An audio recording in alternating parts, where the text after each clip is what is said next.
And More. And More was the first song cut for the album, with the band trundling into Sunset Sound at 7 p.m. on January 24th, 1966. And this turned out to be a good session. Several songs done on the day, even if only one of the four songs, Can't Explain, turned out to be a true Love classic. Love always worked quick in the studio. By Forever Changes, they'd be coming back in August 1967 after the Wrecking Crew had been, and they'd be cutting something like 9 songs in 3 days, at least according to Kenny.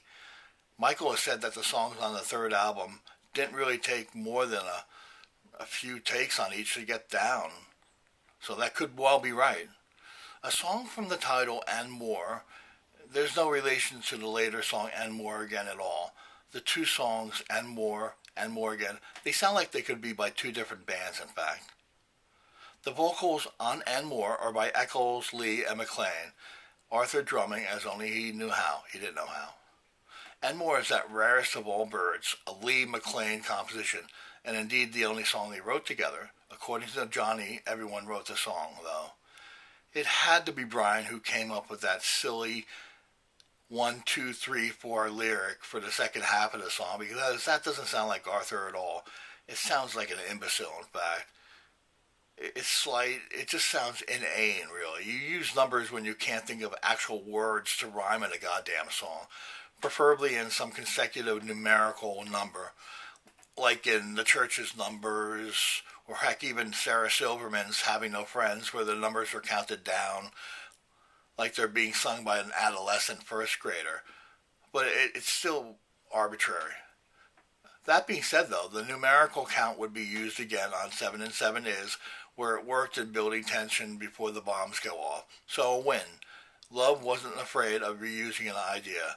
This is why there are a few songs on Love's second side that sound exactly the same as what's come before, and they all follow one after another. And to have the last song entitled And More? Diabolical. It's the last song on the album, and More is another filler number. The song credits on Love are generous to all the members of the group, and only on Love are there so many co-writes on numbers.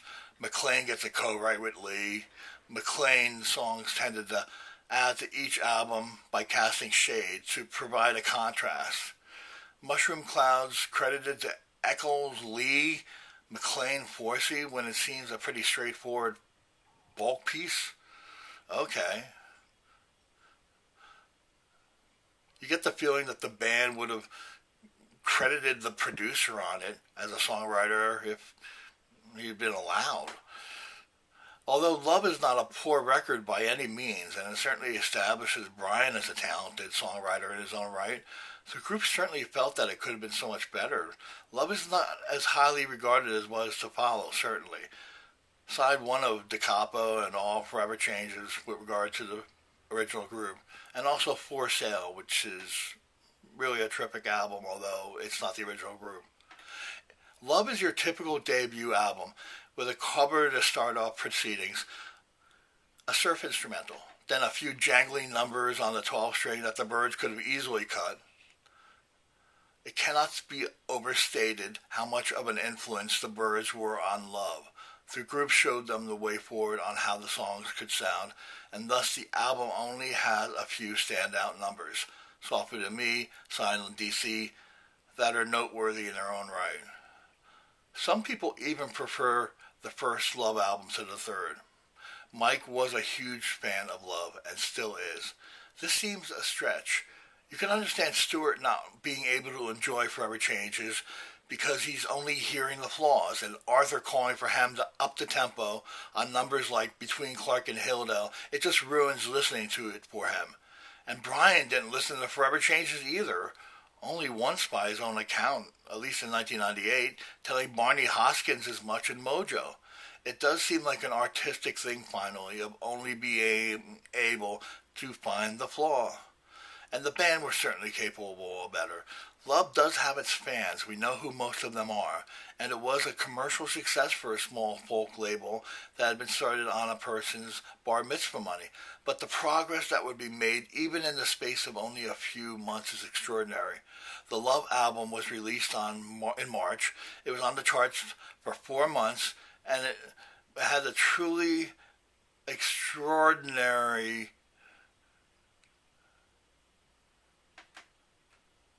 7 and 7 is single released in July of 1966, so 3 months after that, and that was nothing like anything heard by any band before.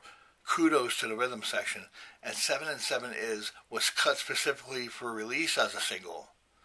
What most bothered Eccles is that the first Love album didn't really capture what the band could do live, where the band were truly in the element. It made too many concessions to the studio, separators set up between the musicians so the feel of the band live and playing against each other didn't really come off, at least in his view. Getting the sound right, getting the instruments mic'd right, this is what Elektra failed to do. And there had been mistakes left in the playing also. Frankly, Da Capo's first side is far more interesting than most anything on Love. Then again, the second side of Da Capo, Revelation, is poor, and you'd rather have tracks called by Echoes filler, like his own Emotions, although I don't think Emotions is, than have to endure listening to the whole damn second side again. Essentially, the Love album is the group's live set, with the significant exception of DC, which is pretty damn sparse. It just has Arthur and Johnny on it, with Kenny playing a sparse bass, no drums played on at all. Its needless revisit on Out Here was totally uncalled for, really unnecessary, and the song really does work with just the spare instrumentation on it on the first Love album. So Echoes felt that the band was being rather pushed about in the studio at the time of recording Love, that it was not all it could be despite the band having the songs down, having played them live for ages. He wished it had been recorded at another studio, in fact. This had not been the band's first time in the studio. They did know what they were doing when it came down to recording their sound, getting the sound down right. Love being Elektra's first rock band,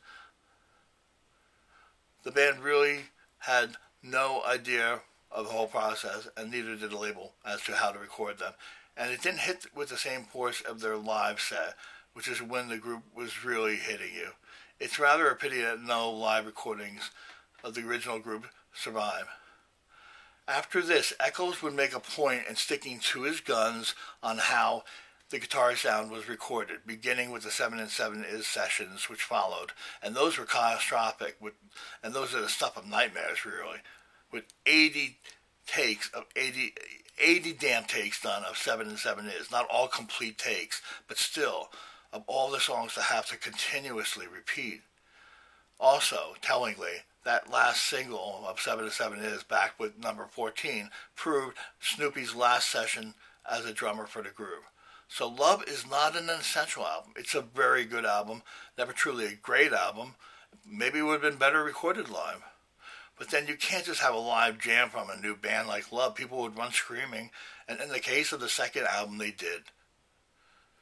Love has its charms. A racially integrated band for 1966 is remarkable. Of course, as a mixed race group, Love couldn't tour the South, save Texas and Florida due to segregation. Compared to other debut albums around the same time, the Springfield, Nas, Byrds, it does hold its own. As noted, it sold very well. It was on the charts for 4 months, and Elektra was certainly stoked. And the first single had punch, if very little else. You couldn't ignore it if you tried. Kind of like Arthur, actually, trudging around in one army boot on the strip.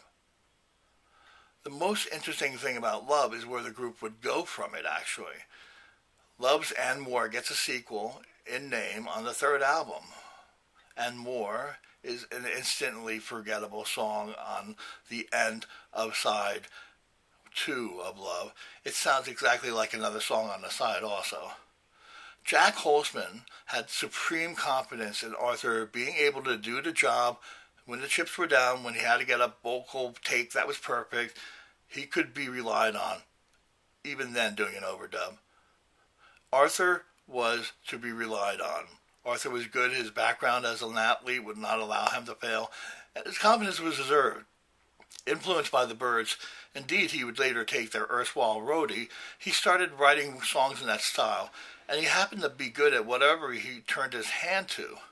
Arthur knew how good he was with Love. It was part of why he always demanded top billing for his group. And on that damn stage, you better be pulling your weight. It was not bad for someone to echo let into his band with Preston and McCoo without him even being aware that Arthur sang. He just gave Arthur a drum to give rhythm. Even mediocre Love was better than what most other bands could come up with. The group must have started to regret signing with Elektra almost immediately, though, when it became apparent that the label had no experience in recording a hard rock sound. In fact, they were already starting to put songs aside for a next album, preferably not on Elektra and on MCA. MCA was offering them a sizable advance with an offer to keep their publishing if only Elektra could be persuaded to let them off the label. MCA would buy them out of their contract. The group offered $50,000 just to be signed with the MCA, and of course, Elektra was having none of it. They were not going to let Love go, even if they signed the Doors. So basically, Love was recording on Elektra and never did get the MCA with the original band.